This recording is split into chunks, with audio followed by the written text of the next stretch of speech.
We're down to about 2.5 to 3 minutes. Any quick questions? Yeah, I just want to, bring everybody to one simple reality.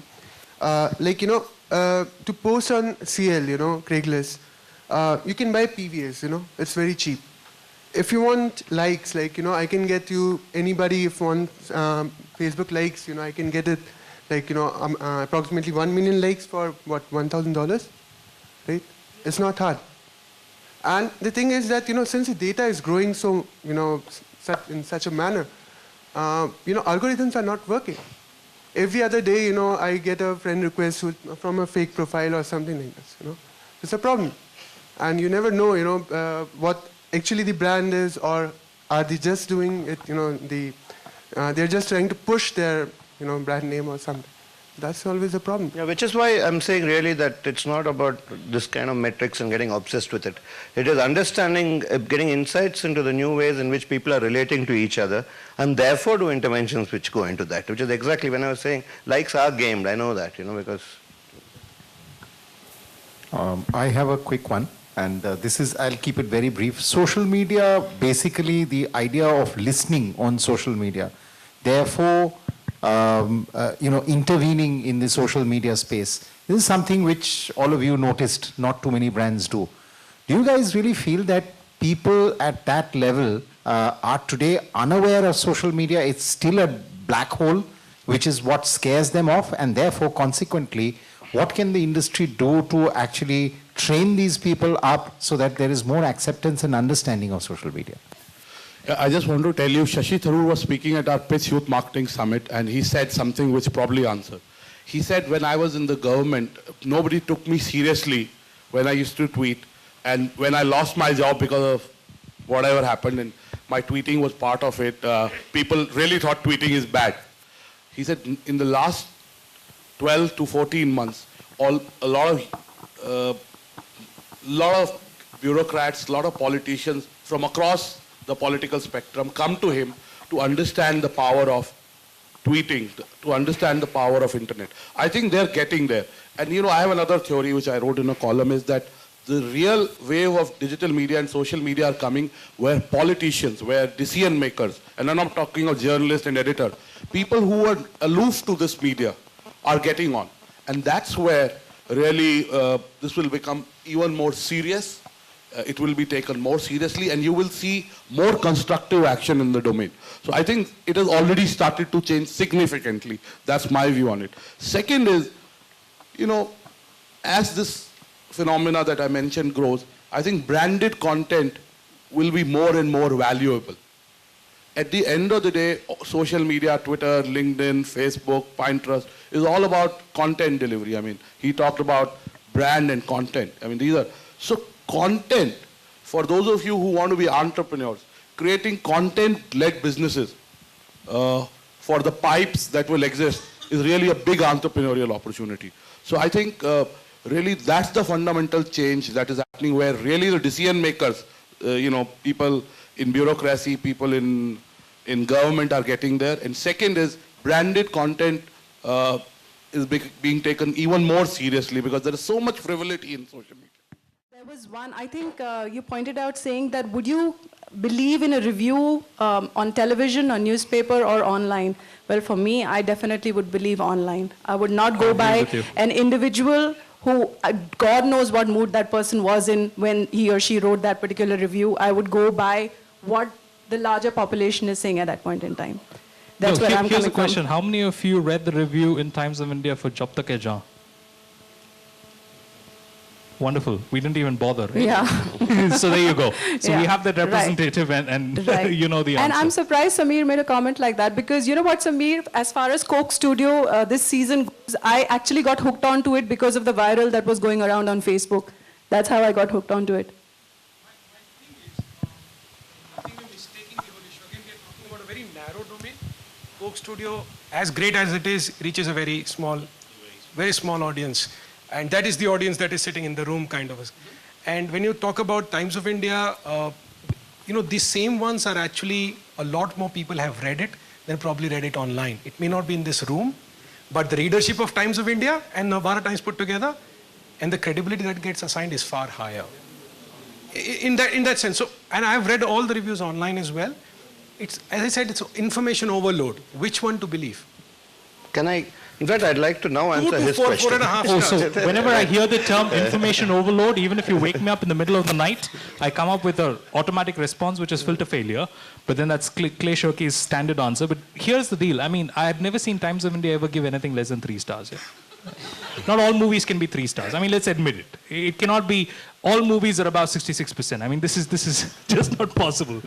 Anyway, That you is know, anecdotal, but I can debate with you on the star rating system. see, but that's not the point.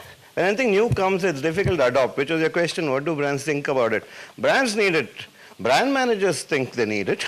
I think it's my personal experience. As you go older and so on and so forth, they think, man, this is something new, you know. It's like Douglas Adams had said it, one of my, this thing, that anything which was invented before you were 8, right, is the way the world always was. You were born into it, right? Anything which is invented when you're between the ages of 8 and let's say 35 or something, is something new and exciting in which you'll make your career and money on. Anything which was invented after you reach 35, right, is an unnecessary change in the way the world is working, man. And see, at the end of it, dude, you know, it's there. Now you will first say it's not important, you'll say there are very few people in it, then you'll say it has a lot of bad, this is just nitpicking. I mean, believe me, the children of today, you were giving an example, right? My son is like that. He's watching real cricket, he's playing the same thing in EA Sports with fake teams, you know, with the same uniforms and confusing the hell out of me, okay? And he's got his iPad out and he's doing other stuff. And that is tomorrow, that is, you know, you can't wish this away. You know, why do CMOs wish it away? I mean, simply, right? Because I think they're not used to it. They've become CMOs by approving great commercials, right? And that's what they're good at. Why do agencies screw up in this? Because the NCD knows nothing but how to write a good story. So people keep doing, you know, what they're comfortable in, and suddenly one day you'll find that the world has changed, you know. Sharif, I think it's improving a lot. See, I was in advertising. I left it in 2008. It's improved a lot over the last 5 years. I can tell you that, you know, and it's not a reflection on any one of you or anyone else. No, we're But I can supposed tell to you, be I meet a democratic. lot of internet entrepreneurs, a lot of young social media entrepreneurs. A lot of them don't understand brands.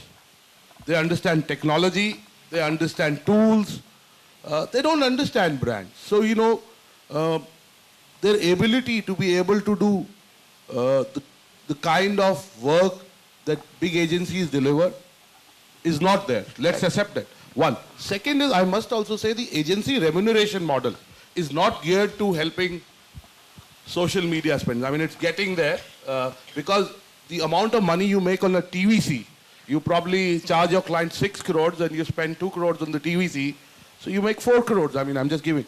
Whereas digital, it's very different to get that kind of arbitrage. So, you know, slowly the remuneration model is changing. And more clients are saying, you know, I want to experiment with digital. I mean, India, as you know, we are less than 4%, definitely less than 5% on digital, less than 0.5% on social media. So we are really, I mean, we have a long way to go. But I think we'll get there soon. In fact, yeah. In fact, the first point you made is exactly my pitch to clients.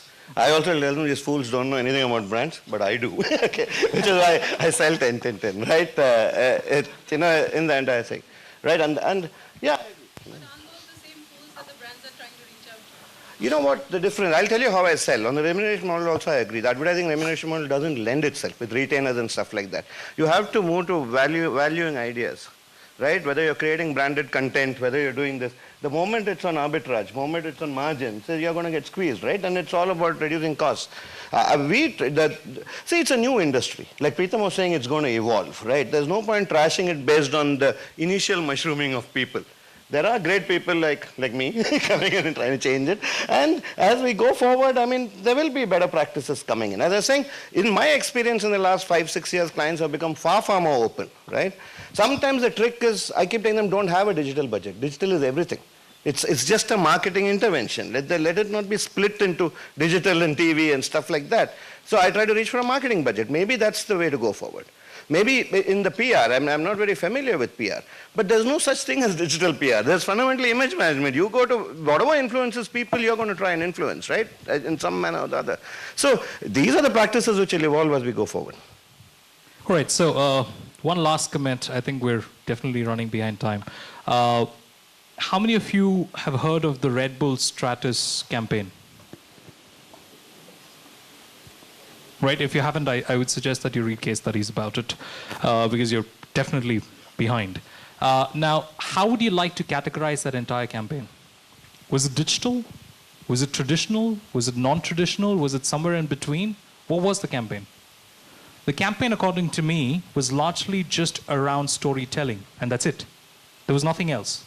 It was content, which was a great story that was told by Red Bull, and everybody just lapped it out because it was a great story. And the medium of delivering that story was largely digital, because that's where their audience was. And that's where it was easy to deliver, cheap to deliver, and effective to deliver because you had the conversations going. It was as simple as that. This is not going to change, right? New mediums will evolve. Maybe 10 years from now, you can start beaming information straight into your head. But as long as content and storytelling will remain, the mediums can change, but it's the great stories that will get told and retold. That's it.